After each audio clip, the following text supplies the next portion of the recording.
Guys, welcome to episode 2 of Random Vinyl Reviews. Today, we're going to be doing a much different album than we did last time.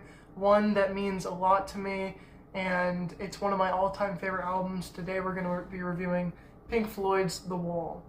So, this was my introduction to Pink Floyd, and it came at a time in my life where, I was felt pretty isolated and alone, and I felt like I had no one supporting me. And this was a really good album to kind of just get me out of that state of mind, and it brought me to a lot of confrontation with myself, and we're just going to be getting into it today. So I had a script prepared, but my printer's not working, so we're just kind of going to riff kind of what I can remember from my script, and hopefully it's a pretty good review today. We're going to go through side 1 and 2 first, and then give that a rating, and then we're going to do side 3 and 4 next, and give that a rating, average it out, and hopefully it should be pretty good. I can say off the bat, this is going to be a pretty positive album review. It's just a real album that matters a lot to me, so it's going to be positive, I can tell you that off the bat. So let's get into it. So the first song from this album is called In the Flesh, with a question mark at the end, and it's a precursor to everything else that's going to happen in the album.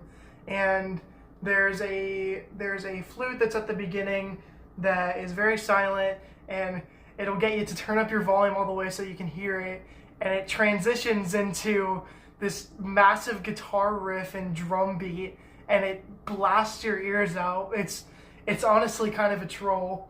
So yeah, this song is about it's pretty much about everything else that's going to happen in the album, but it doesn't tell you why it's going to happen in the album. So it's about like this guy who is wearing a disguise essentially, and it's not showing his true self because, as we'll see later, he's trapped behind the metaphorical wall. And the line that describes this best is that if you want to find out what's behind these eyes, you'll just have to claw your way through the disguise. That's pretty much it for the song. That's all it is. It's a really good intro. The guitar chords are very moving, and it's an all-around great hook to the album.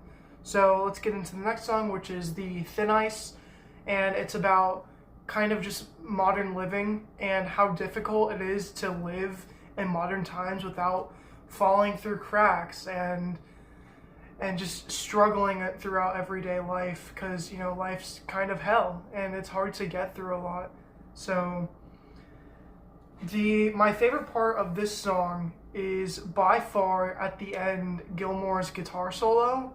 It's so foreboding for what is to come throughout the rest of the album, and it's a really good, it's like a second intro pretty much about, hey, this album's not going to be all positive. Like, it's not going to be this happy album. It's going to be pretty depressing, and it's going to force you to come to terms with yourself about your life pretty much, and what you're doing with it, and how you feel emotionally about it, and how you feel mentally about it. So after that, you go on to Another Brick in the Wall Part 1, which in the context of the album, it's pretty much the song that it's about Pink, or Roger Waters' dad, dying in World War II, which was foreshadowed in the Flesh with the plane coming through at the end and bombing his bunker. So that's what this song's about, and it's very slow. I'll be a little critical here. This song is kind of a little bit of a drag towards the end to get through, but the lyrics are very good. Daddy's flown across the ocean, leaving just a memory. A snapshot in the family album. Daddy, what else did you leave for me? So this song is like basically the first brick in the wall, which is Roger Waters' dad not being there, which is, it's obviously important to have a father figure in your life, someone to guide you along, and Waters, or the character Pink in the album, doesn't have anyone to guide him, so that would be the first confirmed brick in the wall. The song is like really foreboding, I guess, because it's very like dreary, and there's like nothing happy in this song at all. Um, which is kind of ironic because it transitions to the happiest days of our lives, which is the intro to Another Brick in the Wall Part 2. And this song is essentially one about the kids in after World War II and in Britain schools. And I'm not going to comment too much about you know British culture at the time because I don't know a ton about it. I just know from Water's perspective it was hell, and it was really bad for mentally for all those people who went through that time, and the war still loomed over them, and it was a difficult time to get through. I know that. It's also about the teachers being abusive, but there is a reason behind them being abusive. Doesn't excuse why they're abusive, but it just gives reasoning. So I really like this song. I think you can't really listen to Another Brick in the Wall Part 2 without it. It's very like crucial to understanding Another Brick in the Wall Part 2. And so we'll just get into that. This song needs no introduction. It's Another Brick in the Wall Part 2. Everyone knows it. Everyone loves it. We don't need no education. We don't need no thought control. I'm not going to speak too much about this one. Everybody knows it. But one thing I do want to bring up is the contradiction of the lines, we don't need no education and we don't need no thought control. If you like consider we don't need no education, that basically means we do need education. So because the no and the need cancel each other out, and it basically says that we do need education, we do need some form of thought control. I'm not sure if that was intentional, but that's just how I feel about it. And it's basically just Waters or Pink going throughout school life, describing what kind of happened after World War II in the schools. And I think pretty much everyone can relate to this song, even though it's about school after Britain and after World War II. I still think everyone can relate to this song about how you can't really express yourself, it feels like, throughout school. You're kind of forced to just be put in the meat grinder and sent out. It is a really impactful song, and it's very strong. And I think that this is like the main hook that brings everyone into the album and gets them really invested in it. And after that, we get Mother, which at the beginning of Mother and the end of Another Brick in the Wall Part 2, you get the phone beeps that will come up later as the phone beeping at Pink's wife's house, which is indicative of Pink's wife cheating, which we eventually find out that she is cheating on him because Pink has become pretty emotionally detached from her. So, but we'll get into that later. Right now we're going to go into Mother, which is an acoustic track, and this song is basically about Pink being coddled throughout the early days in his life, especially throughout like the teen years, and how he's not really prepared for anything. He gets coddled by his mother, and his mother goes as far as to pick out who he can and can't date. And I think the most impactful line in this song, there's two really impactful lines here. Of course, Mother's gonna help you build the wall, which of course that's super impactful. It's another, like, Pink's mom is a part of building the wall so high, the emotional wall that Pink can't escape from. And the ending line is, Mother didn't need to be so high, which of course it's gonna relate later. Like, the wall is so high that he can't possibly get out. He can't possibly break through it without like some form of help. and that is the end of side one. Side one is super strong. I don't think there's a bad track on side one. I don't even think there's a good track. I think they're all great, at least, if not even better. So, yeah, that's it for side one. We'll move on to side two now. We've got Goodbye Blue Sky, and this song, the first thing I want to mention is that this song is really good in the album, yes. It's about the loom of war, basically after World War II. Like, just because the war ended, it didn't like really end for anyone else in Britain, like that, or everywhere pretty much. I think all over the world, people still felt the effects of World War II, and nobody is happy. It's like the loss of innocence, essentially, in Pink throughout the song, which is why it's called Goodbye Blue Sky. Yeah, the Nazi eagle, I believe that's what I call it at least, dies by the end of the song, but the threat still looms on, essentially.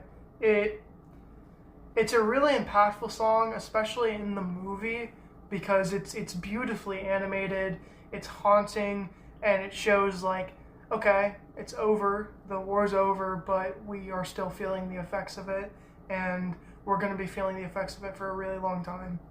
And that's pretty much it for the song.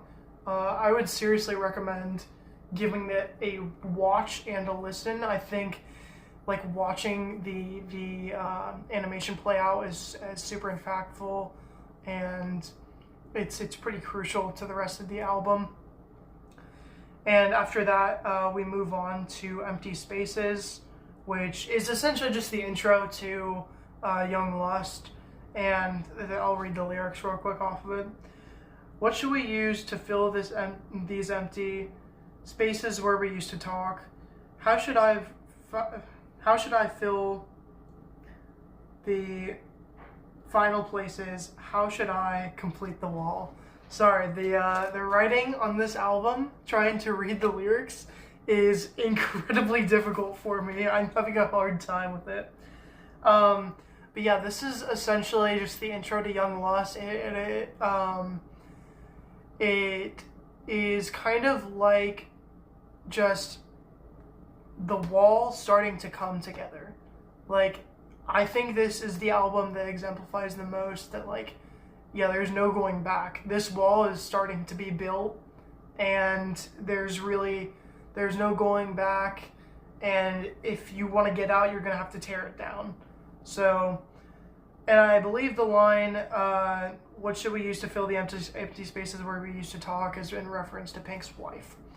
And then you move on to Young Lust, which has one of my favorite transitions to the album. I should mention the transitions throughout this album are all incredible. They all match with one another, which I love when albums do that, when they match transitions with the next song. Dawn FM does it really well, if you want a different example of that. Hell, Dark Side of the Moon does it really well. Even Animals, you could say, does it really well. And so does Wish You Were Here. Pink Floyd does song transitions, like, perfectly. Yeah, Young Lust, we've got Pink essentially just, like, going out and trying to, I guess, woo women. And he's successful, but I think the point of this song is that mainly it's about Pink's wife cheating. At the end of the song, we get the explanation that Pink tries to call his wife at home. The operator on the phone says that he keeps hanging up, which you can hear it in the song. He keeps hanging up. Why does he keep hanging up? And Pink's like, he's silent throughout the operator and the wife talking, and it's basically like there's not supposed to be a guy there. It's supposed to just be his wife. So yeah, that is like the main point where he starts to break down, really, where Pink himself starts to break down and go through this psychotic break. And that's when you go into One of My Turns, which is one of my favorite songs from the album. One of My Turns is Pink bringing a girl home. I think in the movie she kind of just comes with him back home, and Pink doesn't really say anything. The girl in the movie is very sentimental about Pink. Like, she seems to actually care about him, and we don't get her name or anything, but she comes back with Pink, and Pink basically just sits down and he's emotionless, and the girl is like talking throughout the entire first half of the song until it transitions into Pink singing, and he has some of the most depressing lyrics. Let's see here. I feel tight as a razor blade. Oh wait, hold on. I feel as sharp as a razor blade, tight as a tourniquet, dry as a funeral drum. And then it transitions into Pink finally going through that full psychotic break, and he starts just yelling. He starts basically busting shit all over the apartment, and the girl freaks out, runs away. Pink's bleeding, and in the movie, the performance, I think the guy's name is like Bob. The performance from him is incredible, and he goes like from emotionless to screaming and going batshit crazy all over the apartment. It's an awesome performance. It's probably one of the best in the movie, and I seriously recommend watching the entire movie, one. And then two, like, that scene is really good. It's probably, like, aside from the animation, it's probably the best scene in the movie, aside from the animation bits, especially, like, the trial, but we'll get into that later. At the end of the song, he says, "Do you think it's time I stopped? Why are you running away?" And I don't think this is in reference to the girl that Pink has home with him, because she freaks out and gets the hell out of there. But I think he's actually talking about his wife. Why are you running away? Like, don't leave me. What have I done? And that goes into Don't Leave Me Now. And this song is essentially Pink, like, he's contemplating why she could have left him. Like, he doesn't think he's done anything wrong, which I think is actually pretty false. Pink, at this point, it seems like is like emotionless, and he doesn't really care that much about his wife or really anything at this point in time. And it goes, and at the end of the song, it goes into that "Why are you running away?" And we'll get the motif of "Ooh, babe" throughout the album, which comes back a lot throughout it. And then we get into Another Brick in the Wall Part 3, which is the finale of the Another Brick in the Wall series. And it's the wall finally being like fully built. Like, it's fully built now. There's no coming back. There's barely any hope of breaking out of it. And he basically says, like, I don't need anyone anymore. I don't care. Like, just lock me away, make me emotionless, and lock me up. And we get the little warning here. I would say an emotional suicide of sorts in the next song, Goodbye Cruel World. This is like essentially an emotional suicide letter. That's what it is. And I'll just read the lyrics here real short. "Goodbye, cruel world, I'm leaving you today. Goodbye, goodbye, goodbye. Goodbye, all you people. There's nothing you can say to make me change my mind. Goodbye." And I think that's pretty obviously a emotional suicide of sorts, and it's pretty sad, and it ends off side 2. So yeah, after the first 2 sides, the wall has been fully built, and there is essentially like the rest of the album is working towards breaking out of the wall, which is going to be a lot more difficult than it would seem at first.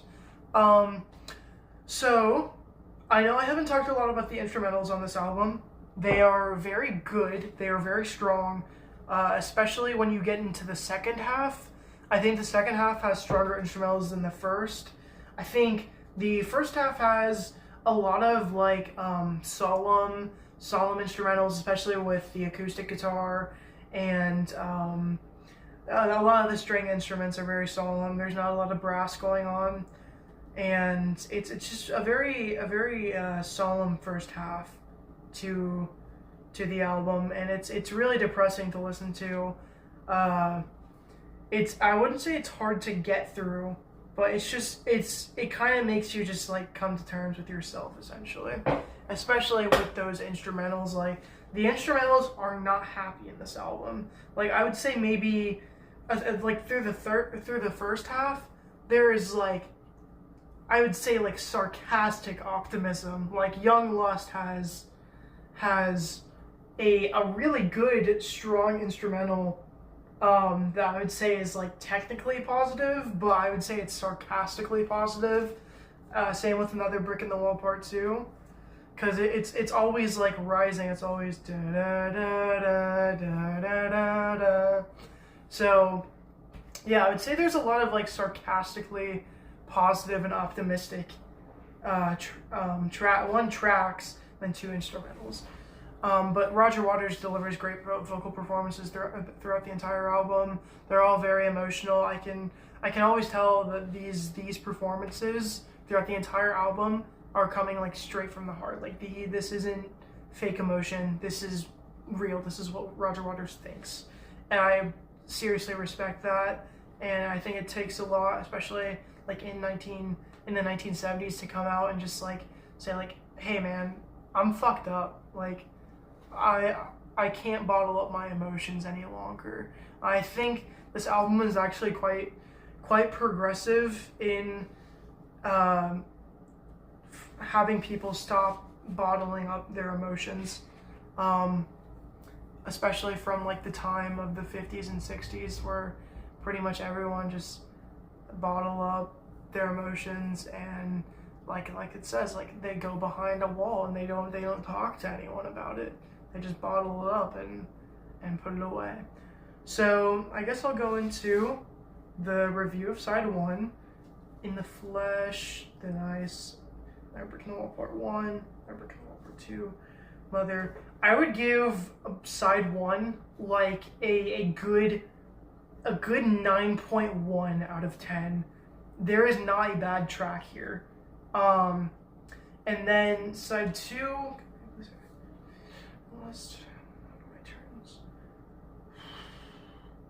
like an 8.7. And the only reason it's less than side 1 is that I don't think there's as many tracks that not aren't necessary, but they're kind of bloated. Like I'll be the first to admit there's a lot of bloated tracks on this album, and that makes it a little difficult to get through, especially when you have 26 tracks. And honestly, I don't even think they're like incredibly long. Like the album's an hour 20, so I feel like that's not too bad for 26 tracks, especially coming from a band like Pink Floyd, where they could have easily made each song like 10 minutes.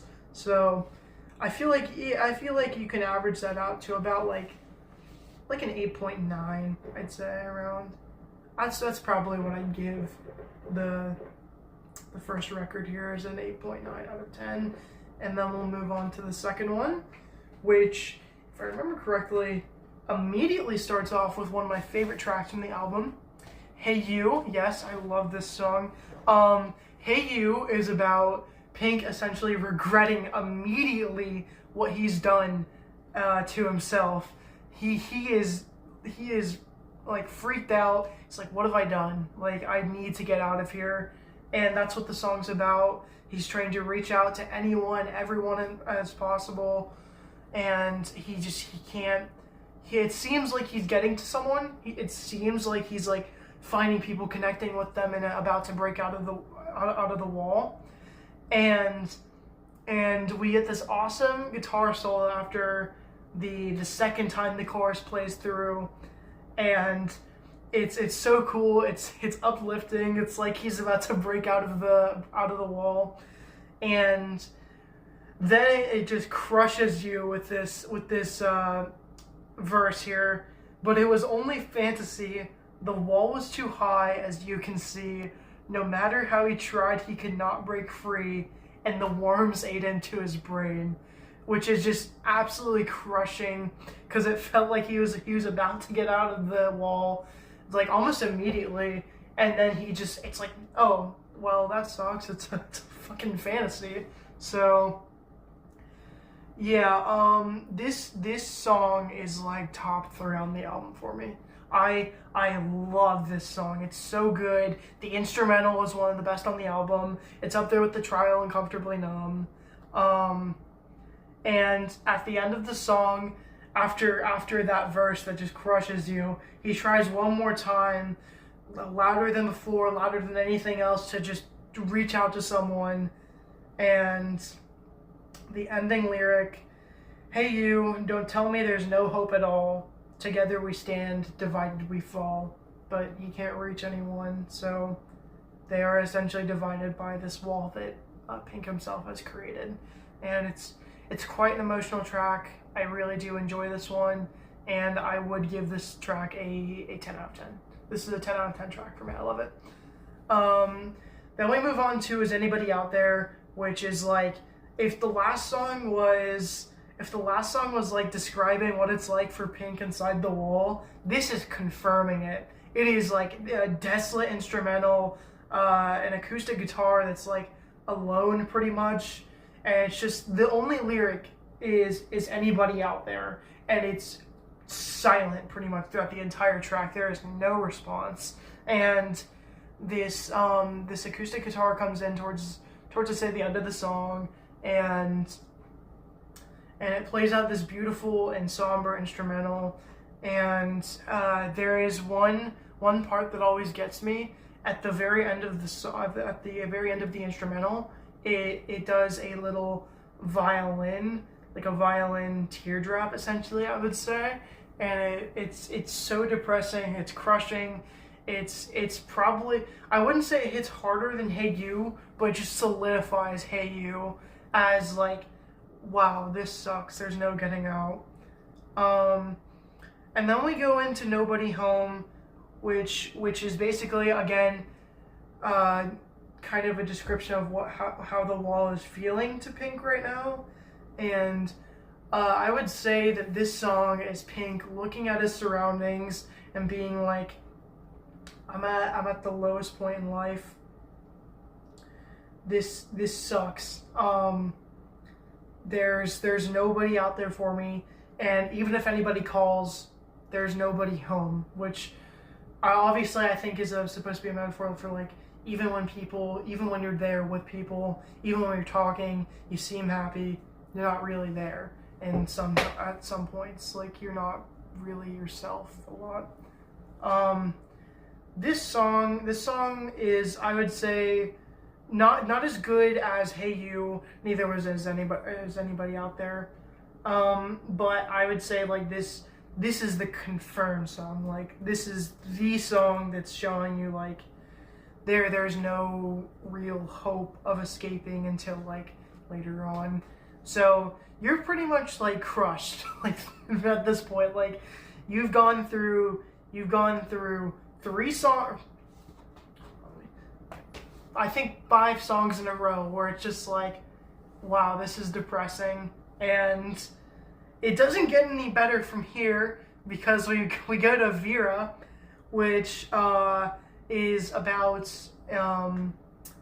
if you don't know who Vera Lynn is, Vera Lynn made the song We'll Meet Again, which was played in World War II to boost morale of both the families who were at home and the people that were at war, saying that basically, like, we're gonna get through this, we will meet again, I promise.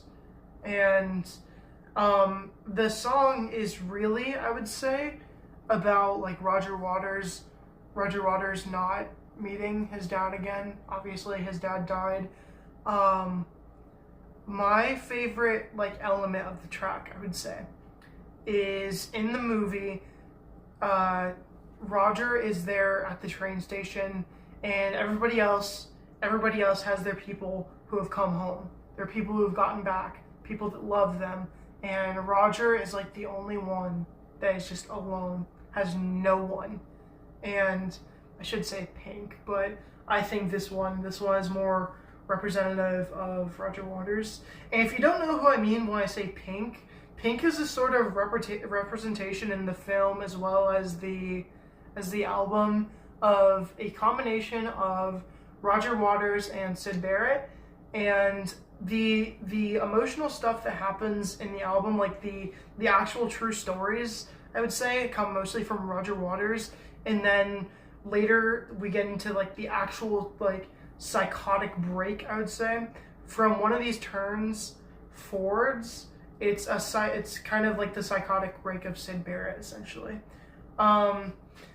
And yeah, that Vera is like one of the last tracks that are about Waters himself. Like guaranteed, this is fully about Waters. Like, and it's very true for anyone who has a family member that was maybe in war, or is sent off to a war that they'll never come back from.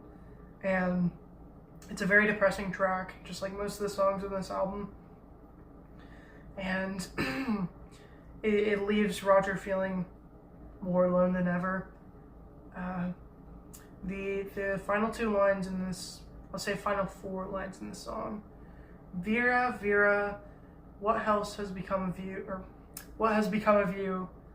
Does anybody else in here feel the way I do? And it's very symbolic of Pink feeling just alone. Like there is no one that Pink can relate to, and no one who is willing to open up emotionally for Pink.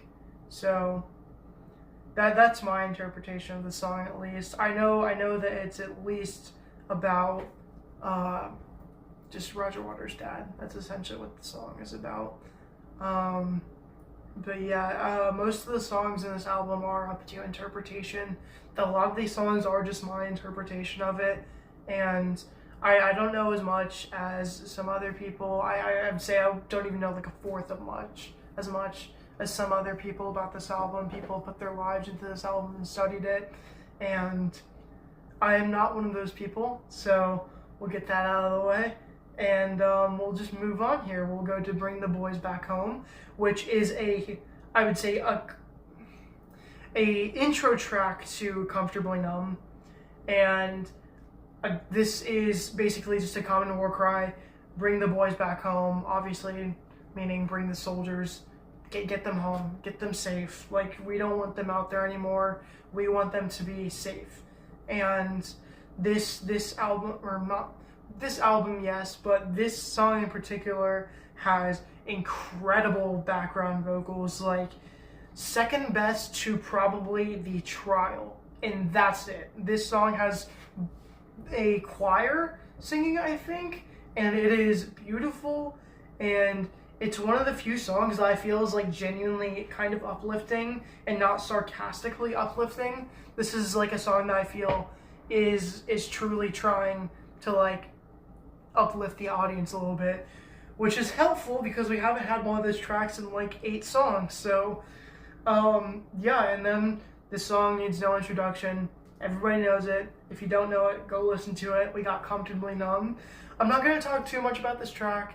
It's about a OD, or Pink ODing, essentially, and the doctors are trying to revive him. This is a great scene from the movie, but obviously the song is also just incredible all on its own, where I feel like a lot of the songs need the movie to be like truly really understood and be really good.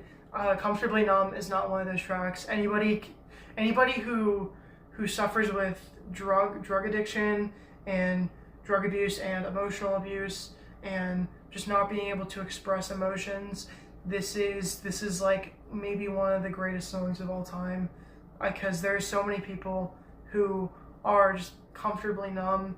Obviously, it is about ANOD. I think it can relate a lot to just being like numb and emotions.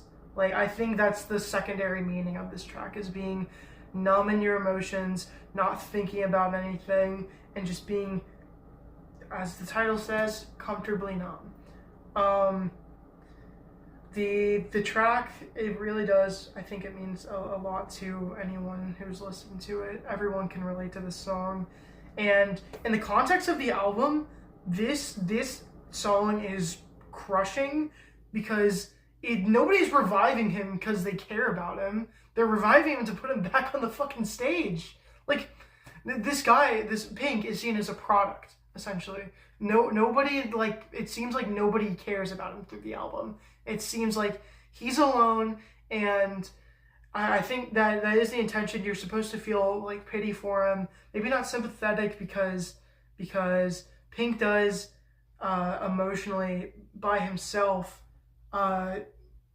split away from people, and it's just it's hard to get through. I think so many people can relate to like feeling like nobody cares about them, and it's a rough album, man. I'll be honest. It's a rough song, and it's basically, if you've experienced anything like close to emotional isolation and just feeling like nobody cares about you, please go listen to this album. Get yourself in the right headspace and just keep pushing, man, because this album is really helpful with that. And I don't think there is truly an album like it where it's really advanced conceptually to show like this metaphorical emotional wall, and we're all kind of just like building up our own emotional wall if we don't let go of some of these emotions or talk about them. And I really respect Waters for putting out this album. I think it's helped out a lot of people in their life, and I am truly appreciative for an album like this to come out, because if it didn't, I think the world would be a worse place as is. And then after Comfortably Numb, we go to The Show Must Go On, which is what I was talking about with like it's just to put, all they did to revive him was just to go put him all on stage.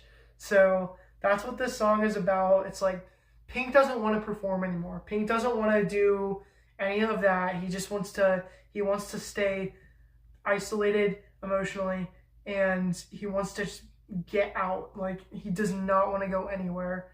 And this goes into In the Flesh, which, I'll be honest, In the Flesh through Waiting for the Worms, I might not have the best description because I don't understand all of the songs here.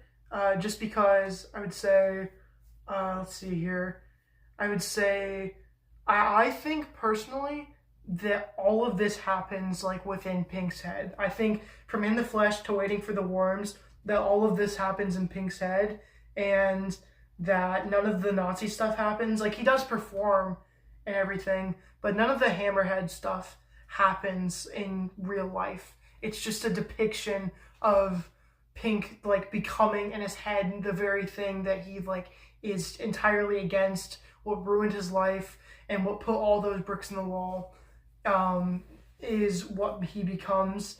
I don't think any of it actually happens like in the story. I think it's just all in his head. So we'll go into In the Flesh here, and obviously this scene is super iconic from the movie. He comes out and he's got the hammer skin. I think it's Hammerhead, but it might be Hammerskins. I'm thinking Skinhead, actually. It is Hammerhead. So he comes out in this Nazi-looking outfit, and obviously he's supposed to be like, I would say, Hitler 2.0. I think that's essentially what they're getting at here. And he talks about lyrics here. Give me a second so I can read this handwriting. Are there any queers in here tonight, in the theater tonight? Get him up against the wall. There's one in the spotlight. He don't look right to me. get him up against the wall. And that one looks Jewish, and that one's a coon. Who let all this riffraff into the room? There's one smoking a joint, and I was spots. If I had my way, I'd have all of you shot. So obviously, I was just saying that those are the lyrics. I don't believe any of that. And clearly, it's supposed to be a representation of Pink's mind state turning into a Hitler sort of figure of the Nazi regime, and it's basically the irony of him becoming the very thing that he's like sworn against. And that's all I pretty much have to say about this track. I think I did forget to mention though, this is the response. This is the reveal of who Pink is at the beginning within the Flesh question mark. This track is really good. I would probably give it like a 9, an 8.9 out of 10. Yeah, that's probably what I'd give that track. It's one of the better tracks on the album, and it really is like, it is like that start of the fall, essentially. The fall in Pink's mind, and I think this part is supposed to be the Syd Barrett side of the album, the psychotic break of Syd Barrett. I think that's what this part of the album is supposed to represent. And at the end of the song, the crowd chants Pink Floyd, which will come back a little later. Literally in the next song, it will come back. And this is one of my favorite motifs throughout the album. And I'll get into it in the next song. And the next song, one of the best tracks on the album, Run Like Hell. Run Like Hell is a fucking banger. Run Like Hell has one of the greatest guitar riffs I've ever heard in any song, and I literally don't know what to compare it to. Obviously it's that da-da-da-da-da. It's really just perfect. And this song, the way I'm going to interpret it, is kind of about running from your past, attempting to run from your past, because as we all know, you can't run from your past. Your past is going to catch up with you. No matter what you do, you are in part your past. So you can't really run away with it. You just have to confront it. You have to be honest with yourself, and you have to confront your past. And I think that's very difficult for a lot of people to do. And it's hard to confront your emotions a lot of the time, and especially things that have happened in your past. It's difficult, and that's the point of the album, that like recovery is difficult. It's not something that you could just get through in a day. I think that was like the point of Hey You. Like you almost think that you're gonna get out of this hellscape, this wall of emotion, and nope, you're right back where you started. And it's really masterful, especially Run Like Hell in the description of running from your past. And obviously it's supposed to play into running from the Nazi regime. I think that is like the obvious point. I think the more downtone point is like running from your past, which is what Pink is doing in the song. He's running from his past. He's covering it up with this disguise of a Hitler figure, and he's trying to just put all that away, put all of his emotions away. But his emotions will come back and bite him in the ass. And the end of the song is like the last in the Flesh, where it's Pink Floyd, but it's mixed in with hammer, and which is the representation of the hammerheads starting to like take over Pink's emotions and starting to overshadow like the Pink Floyd aspect to him, and just kind of trying to cover up all the good that's in him and trying to cover up his past. And yeah, that's pretty much it for Run Like Hell. That is also one that I would seriously recommend watching the music video for. I love the representation of the hammers walking, the faceless hammers walking in that video. I love it. And it's probably my second favorite scene from the movie next to the trial. which I think that Run Like Hell and Waiting for the Worms are kind of in the same sort of area, animation-wise. I can't remember. But if it's just Run Like Hell, then that is my second favorite animation scene from the movie and my second favorite scene overall. We'll go into Waiting for the Worms now. One of my favorite tracks from the album. One of my most played tracks from the album. This song is really, really good, as I said with a lot of the other tracks from the album. It's kind of another one that's like very sarcastically optimistic, and you don't see it at first because it goes, ooh, you cannot reach me now, ooh, no matter how hard you try, goodbye cruel world, it's over, walk on by, which is obviously very depressing, but they portray it in this like uplifting light with the ooh and the instrumental in the background. They portray it as very, very optimistic, very happy, which obviously it's not a happy song. This is not an uplifting, cheery song. This is a really good song, but is most definitely not happy.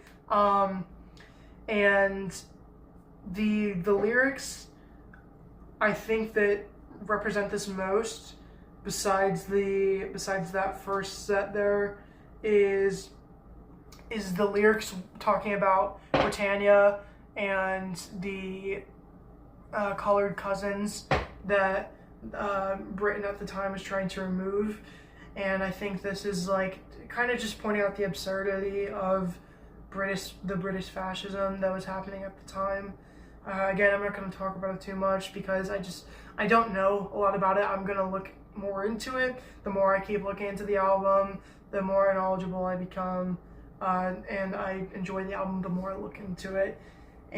But right now I just can't talk about that. I just don't know enough about it, and so we're just gonna go ahead and go into Stop. But before that, there is one more thing. In Waiting for the Worms, the Worms is talking about Judge Worms, which it's pretty embarrassing. I didn't realize that till way later in the trial. It's talking about Waiting for the Worms is talking about waiting for the judge at the trial. So, one, that, and then two, they do the hammer thing at the end, which that is my favorite version of the hammer chant, because it builds up, it's so loud, and it's not there's no Pink Floyd anymore. It's just hammer, and that's it for the song, and it transitions into Stop, where we finally get like what I would say is really Pink. Like this is actually Pink. We're not just in his head anymore. This is what is actually happening. And this is where he just wants everything to stop in his head, and he just wants to confront his emotions and just be done. Like he is so drained at this point, and he just has to confront himself and just be done with everything. So yeah, let's get into it. We have the trial. The trial, I think, like maybe I'd go, my top three on the album are the trial, and then Comfortably Numb, and then probably Hate You. But it's close between Comfortably Numb and Hate You. Like that is, I could go either way any day. Alright. 1 second here. Sorry about the cut there, my phone just died. Like I was saying, we're at the trial now, and this is pretty much where the finale happens. This is the finale of the story, and this is where Pink confronts himself.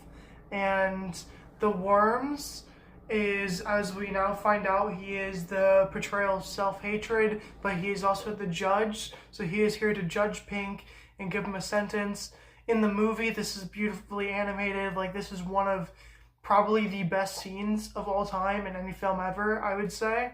And it ends off the story in such a way that I think everyone will be satisfied by this kind of ending.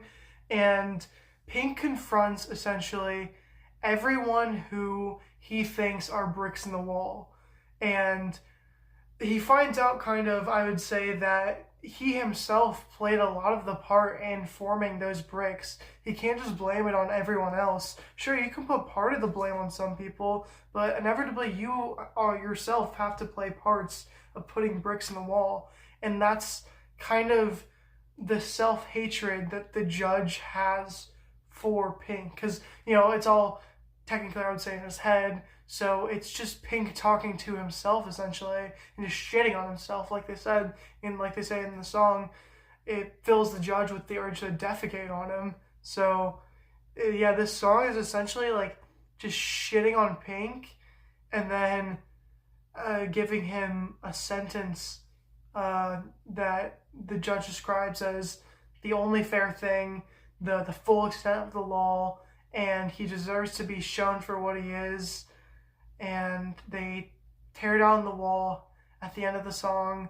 And the way I see this song and Outside the Wall is the wall comes down, he emotionally outpours, and he's kind of reborn again, I would say, and gets a chance to try again and try better this time to express himself and emotionally talk with himself and emotionally talk with other people instead of bottling up his emotions all the time and sitting behind a wall.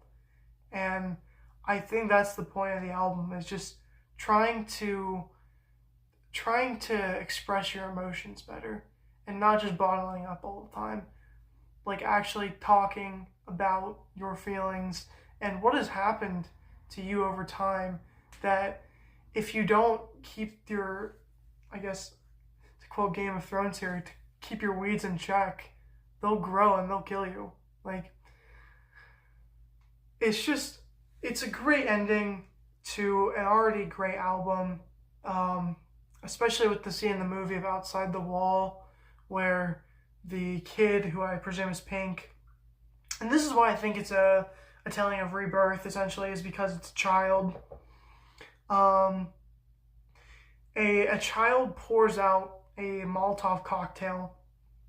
Essentially, what I think that represents is it puts out the fire and gives Pink a second chance to try again. And it really, especially in the film, if you watch out the film, the part with the children picking up the broken bricks from the wall really is emotional.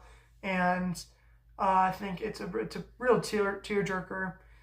Even if you're just listening to the album instead of watching the movie, but especially if you're watching the movie, it is a tearjerker quite a bit. And it will, I would say, the best part about Outside the Wall is the loop, the flute that plays throughout the song is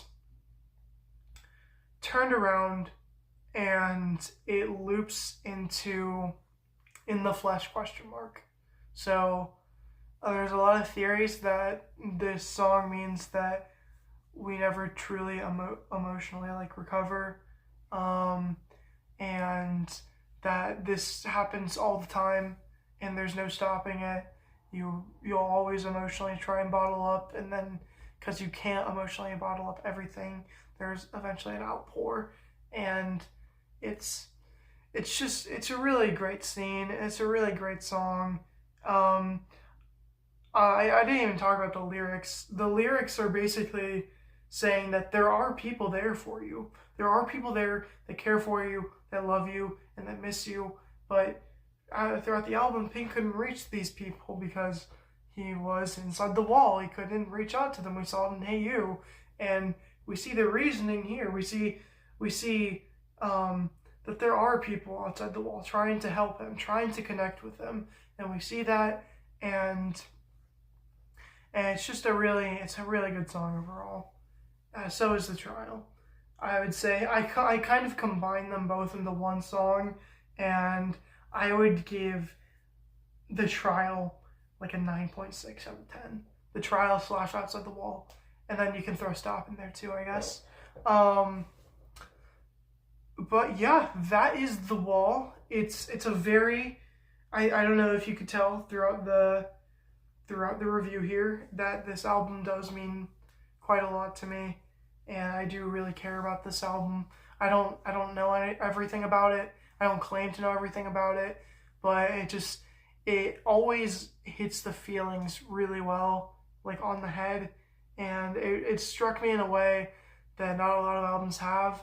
I think a lot of people say like Dark Side of the Moon or Wish You Were Here reshaped their view on music, but this is the one where I thought where I felt like this reshaped my view. This like showed me that there is a lot more emotion that you can put into music besides just like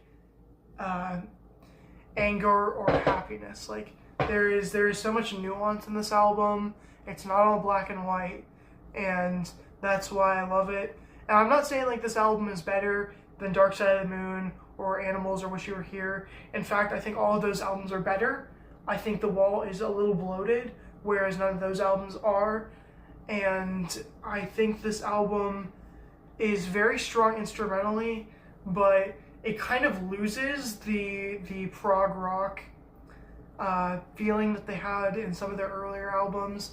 Even in Animals, you did have prog rock elements where I feel like you kind of just get rid of all of them here, and it's pretty missed. Like I would say, like it's not like I needed the prog rock elements, but they were really nice to have, and I feel like it made Pink Floyd a really unique band. And no doubt, this is a unique album. Like this is a very creative concept, and it's such an awesome album, and it's long. But what I'm trying to get at here is that I think this album is, you can kind of compare it like musically to a lot of other albums of the time, but I don't think you can compare it like lyrically to a lot of other albums of the time. I think this is like one of the first albums that really talked about emotions like this, and I really like it for that.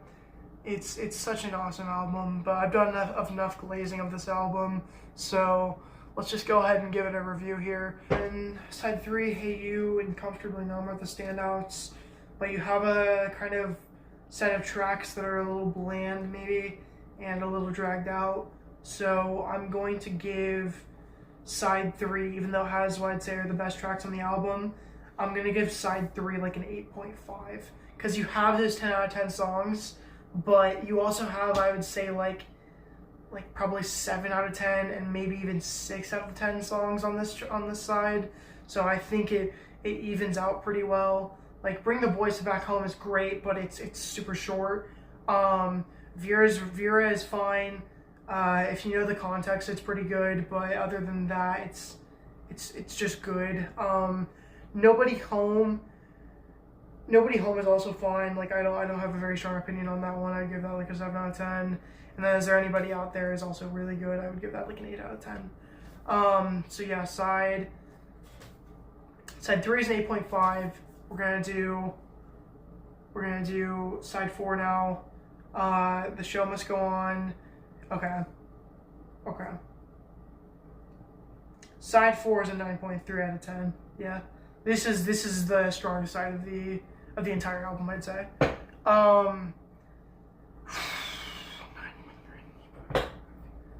So let's give this like record here. Let's go with like an 8.5. Yeah, I think I'll go with like an 8 point. No. What am I saying here?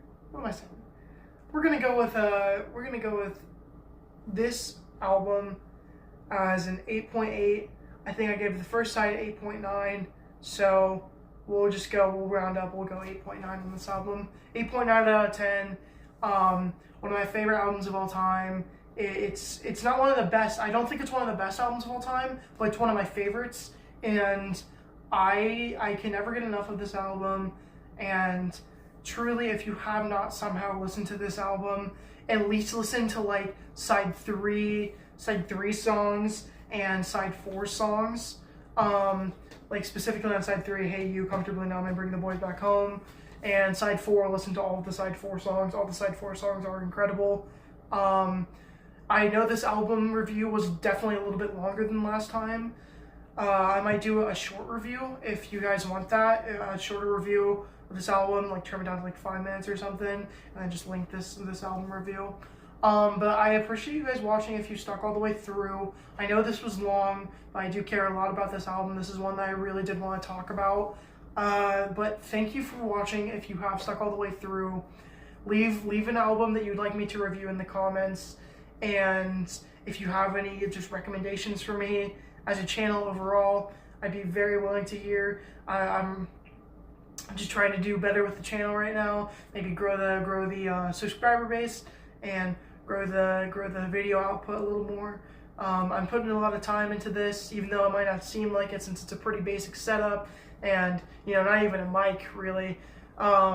So yeah, this has been the Wall review. It's gonna sit at an 8.9 out of 10. And thank you for watching. Let me know what you think, and you all have a nice day.